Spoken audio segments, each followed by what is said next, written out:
အခုခေတ်ကြီးမှာရောင်းချရဲဆိုတာကလွယ်ကူတဲ့ကိစ္စတော့မဟုတ်ပါဘူး။ဒါပေမဲ့ Creator Money Channel ကနေနီလန်တစ်ခုပြောပြပေးပါမယ်။ရောင်းချမီမှာ customer တွေရဲ့လိုအပ်ချက်ကိုအရေးဆုံးသိအောင်ရှာပြီးတန်ဖိုးအရင်ပေးလိုက်ပါ။အဲ့ဒါဆိုရင်ကိုယ့်ဘက်ကတန်ဖိုးအရင်ပေးနိုင်တဲ့အတွက် customer တွေဟာကိုယ့်အပေါ်ယုံကြည်မှုကတန်ဖိုးမြင့်တက်သွားပါလိမ့်မယ်။ဒီတော့အခုဗီဒီယိုမှာ value first strategy ဆိုတာဘာလဲဘယ်လိုလက်တွေ့အသုံးချရမလဲဆိုတာတွေကိုတစ်ဆင့်ချင်းပြောပြပေးသွားပါမယ်။ value first strategy ဆိုတာကရောင်းချဖို့မစင်စားမိမျိုးမှာပထမဦးဆုံးမိမိဘက်ကတန်ဖိုးရှိတဲ့အရာတစ်ခုကိုပေးတဲ့နည်းလမ်းပဲဖြစ်ပါတယ်။ဥပမာကိုက coffee brand ထုတ်လုပ်တယ်ဆိုကြပါစို့။တိုက်ရိုက်ကျွန်တော်တို့ coffee ကကောင်းတယ်။ကမ္ဘာအဆင့်မီကုန်ကျန်းတွေထုတ်လုပ်ထားတယ်။ဒီအတွက်ဝယ်ယူတောက်သုံးတင်ပါတယ်။အစရှိတဲ့အယောင်ပုံစံမျိုးမပြောသေးပဲအရင်ဆုံးတန်ဖိုးတစ်ခုပေးပါ။ဥပမာပြောရရင်တနေ့ကို coffee တစ်ခွက်သို့မဟုတ်နှစ်ခွက်တောက်သုံးခြင်းကလူချင်းမျိုးတို့အတွက်ဘယ်လိုကောင်းကျိုးရတယ်ဆိုတာကိုပြောပြပေးပါ Black coffee ကအလုပ်ပင်ပန်းတဲ့သူတွေအတွက်တောက်သုံးတင်ပြီးတော့ side effect အနေနဲ့အစာရင်ရောဂါရှိတဲ့သူကတောက်သုံးတင်ပါဘူး Espresso ကတော့ energy လိုချင်သူတွေအတွက်တောက်သုံးတင်ပြီးအိတ်ခံနီးတဲ့အချိန်သို့မဟုတ်ကျွန်တော်တို့တောက်နေကြသူတွေမဟုတ်ရင်မတောက်သုံးတင်ပါဘူးပြီးရင် latte နဲ့ cappuccino ပါဒါကတော့အချိုကြိုက်တဲ့သူတွေသို့မဟုတ်အခါပေါ့တာကြိုက်တဲ့သူတွေတောက်သုံးတင်ပါတယ်သူကတော့ side effect မရှိပါဘူးဒါပေမဲ့ကျွန်တော်တစ်နေ့ကိုတစ်ခွက်နှစ်ခွက်လောက်ပဲတောက်ပါနောက်တစ်ခုကတော့မိတ်ဆွေတို့ရင်းနှီးမယ်လို့ထင်ပါတယ်ဒါကတော့ 3-in-1 coffee ပါဒါကတော့ကျွန်တော်တို့ရန်ပန်ရာခါပဲတောက်သုံးတင်ပါတယ်အမြဲတမ်းတောက်ရင်တော့ကျန်းမာရေးကိုထိခိုက်နိုင်ခြေရှိပါတယ်ဒါကတော့ကျွန်တော်ကဘယ်သူမှထိခိုက်လို့မရှိပါဘူးဥပမာနဲ့မြင်အောင်ပြပြတာပါအဲ့တော့အဲ့လိုမျိုးတန်ဖိုးရှိတဲ့ free knowledge တွေကို customer တွေအရင်ပေးပါပေးပြီးသွားရင်လည်းရောင်းချပါနဲ့တန်းပြီးတော့ရောင်းချတာမျိုးမလုပ်ပါနဲ့ကျွန်တော်တို့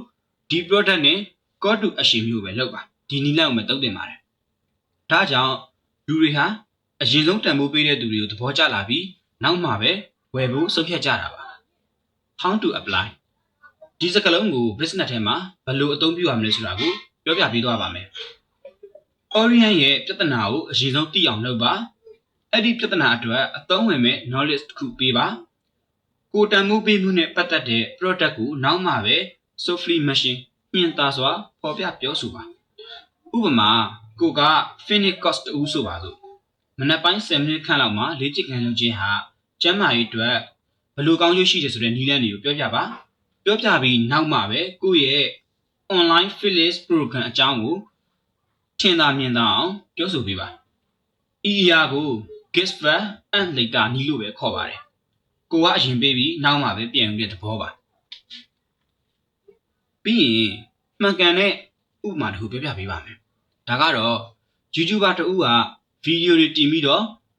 တန်ဖိုးရှိတဲ့ free knowledge တွေကိုပေးနေမယ်ဆိုရင်သူ့ရဲ့ subscriber ကလူတဖြည်းဖြည်းတက်လာပါလိမ့်မယ်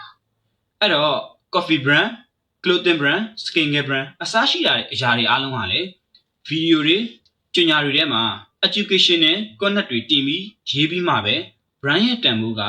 တူနီးတူဟန်နဲ့တန်ဖိုးမြင့်တက်လာတာပါ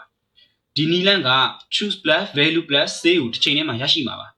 အဲ့တော့အလွယ်ပြောရရင်မှန်ကန်တဲ့တန်ဖိုးကိုပေးလို့ရှိရင်အယောင်ကသူ့ဟာသူလိုက်လာပါလိမ့်မယ်မိတ်ဆွေကအခုကျွန်တော်ကိုပြန်မေးဖို့အတွက်ရှိပါတယ်အဲ့ဒီမေးခွန်းကတော့တန်ဖိုးပေးတာနဲ့ရောင်းတာကဘာကွာတာလဲအစရှိတဲ့မေးခွန်းပါအဖြေကတော့ရှင်းပါတယ်တန်ဖိုးပေးတာကယုံကြည်မှုတည်ဆောက်ဖို့ပါရောင်းတာကတော့အဲ့ဒီယုံကြည်မှုနဲ့ဆက်လက်ရည်တည်ရှင်သန်မှုနိုင်ဖို့ပါပဲဒါကြောင့်ရောင်းချဖို့မစင်စားမီမှာတန်ဖိုးရှင်ဆုံးပေးပါတန်ဖိုးရှိတဲ့သူတွေကိုလူတွေကဘယ်တော့မှမမေ့ပါဘူးဒီလိုသုံးဝင်တဲ့အတွေးခေါ်စီးပွားရေး user တွေကိုမိတ်ဆွေတို့က comment လေးမှာ feedback နဲ့ရေးခဲ့ပေးပါနောက်ထပ်အကြောင်းအရာတွေတင်ရင်မလုပ်အောင်လဲ like and subscribe လေးနှိပ်သွားပေးပါအဆုံးကြည့်ပေးတဲ့အတွက်ကျေးဇူးတင်ပါတယ်